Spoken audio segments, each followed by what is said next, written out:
غلامی کیا ہوتی ہے؟ ایک ملازم ہوتا ہے، ایک غلام ہوتا ہے، دونوں میں فرق کیا ہے؟ اور ایک فرق تو بتا دیا آپ نے، اور کیا فرق ہے؟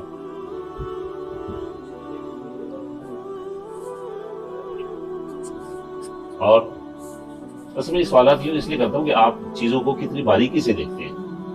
آپ چیزوں کو باریکی سے دیکھنے کی عادت ڈالا، ہم اوپر سے گزر جاتے ہیں. ملازم کی تنخواہ ہوتی ہے، غلام کی تنخواہ نہیں ہوتی.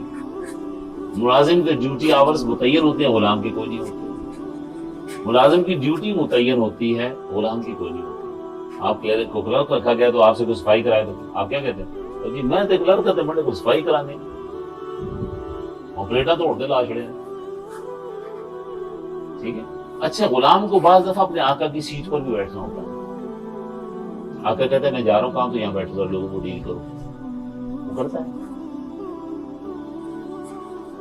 غلام کیا ہوا پھر؟ مکمل طور پر اپنے آقا کا وطی، کمپلیٹلی سرنڈرڈ. کوئی اختیار نہیں اس کے پاس، کوئی ٹائم نہیں اس کا، کوئی معاوضہ نہیں، کچھ بھی نہیں. ٹھیک ہے. یہ ہے عبادت. پرستش فارسی کا لفظ ہے، یعنی اپنی عاجزی کو شو کرنے کے لیے کچھ رسومات اور کچھ طریقے ہوتے ہیں، اس کو بھی عبادت کہتے ہیں. یہ جو نماز ہم کرتے ہیں یا ذکر اذکار کرتے ہیں تو یہ عبادت کے طریقے ہیں، مناسک ہیں. اور یہ دل کی آزاد مرضی سے اپنے آپ کو عاجز کرنا، یہ کیا ہے؟ آپ گریجولی عاجزی کی انتہا پہ جا رہے ہیں، حتیٰ کہ سجدہ کیا ہے؟ 7 اعضاء اور انہیں سر جو آپ کا جسم کا سردار ہے اس کو آپ نے زمین پہ لگا دیا. اور اپنی عاجزی کا اظہار کیسے کریں؟ سبحان ربی الاعلی، پاک ہے میرا رب اونچی شان والا، پاک ہے میرا پروردگار اونچی شان والا، پاک ہے میرا آقا اونچی شان والا. عاجزی، مسلسل عاجزی. ٹھیک ہے.